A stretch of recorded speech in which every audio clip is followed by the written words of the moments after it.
Hello and welcome to The Inquisitive Crafter. I'm Katrina Stewart from Crafty Jacks, and today I'm going to be demonstrating for you how to ply from a plying bracelet. Now, a plying bracelet is a way to make a two-ply yarn that is really quick and simple.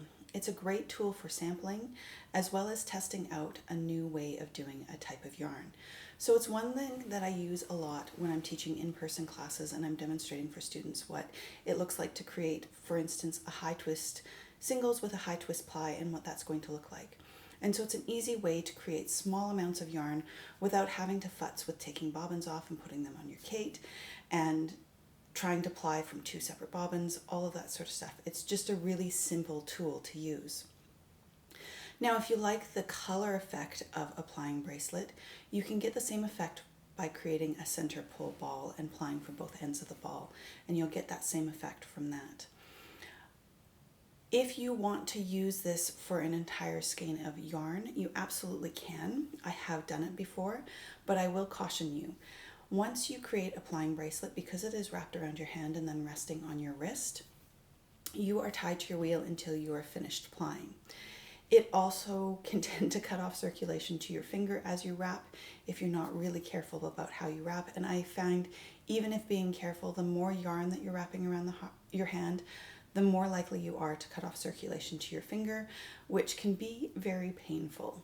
So those are some cautions to think about. I do know that there is a tool out there that does a similar sort of bracelet plying technique. I have not personally tried one, so I don't know how well they work, but you can absolutely Google that and see if that is something that would work for you. So to demonstrate, I like to have my singles already through my orifice when I am making a plying bracelet. And that just makes it easier to start plying in the opposite direction. So on my wheel, I will lessen the tension so that my bobbin is free to spin. Then I'm going to take my singles and wrap it a couple of times around my thumb. Now when I'm wrapping, I am wrapping around my left hand because that is my non-dominant hand and it's the hand that I use to hold my fiber supply. So if your non-dominant hand or the hand that you use to hold your fiber supply is your right hand, you can absolutely do this technique by wrapping around your right hand instead of your left. I'll demonstrate around my left hand, but you can absolutely do it the opposite direction.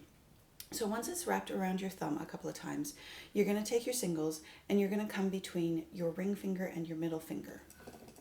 Then around the back of your middle finger, down to the base of your hand by your pinky, around the back of your hand, and then back up to the beginning again. So in between your middle finger and your ring finger, around the back of your middle finger, down to the base of your pinky, around the back of your hand. And that is the pattern that you continue to follow. So in between your middle finger and ring finger, around the back of your middle finger, down to the base of your pinky, around the back of your hand, and continue. And so I'm going to just quickly wind the rest of this onto my hand so that we can show you the next step. So once you get to your leader, all you're going to do is you're going to take that bit that is wrapped around your middle finger and take it off. You're going to pop this little bracelet down to your wrist, take your singles off your thumb, stretch them out, and attach it to your leader again. So the singles are already attached from the other side, and you can see there's quite active twist in here right now, and we're going to deal with that in a minute. Now, the next step is pull your leader all the way out because you are going to be spinning in the opposite direction. So just like regular plying, you are plying in the opposite direction to which you spun your singles. So in this case, I spun my singles clockwise, so I'm going to be plying counterclockwise. So when you're spinning onto the same bobbin, you just need to pull your leader out so that it doesn't get tangled around the bobbin when you go to spin in the opposite direction. Remember to reset your tension and then start spinning in the opposite direction to what you just spun your singles. So when you get to your yarn that you're going to start plying, you can use the hand that is holding the bracelet and just use that to tension your singles so that you get rid of all those little curly cues and active twist. And then you just ply as normal. What you're doing with your hand is as you run out of singles, you're just allowing your hand to go through the loop that was created by wrapping it around your hand. And you just continue to go through the loop, hold tension on your singles, through the loop, hold tension on your singles, through the loop, and hold tension on your singles. When you get to the end, you will see that you have a little loop at the end of your singles, which is totally fine. Just hold that until you've got enough twist in there, let it go, and there you have a small sample of plied yarn. Like I said, you can absolutely use this technique for an entire braid of fiber.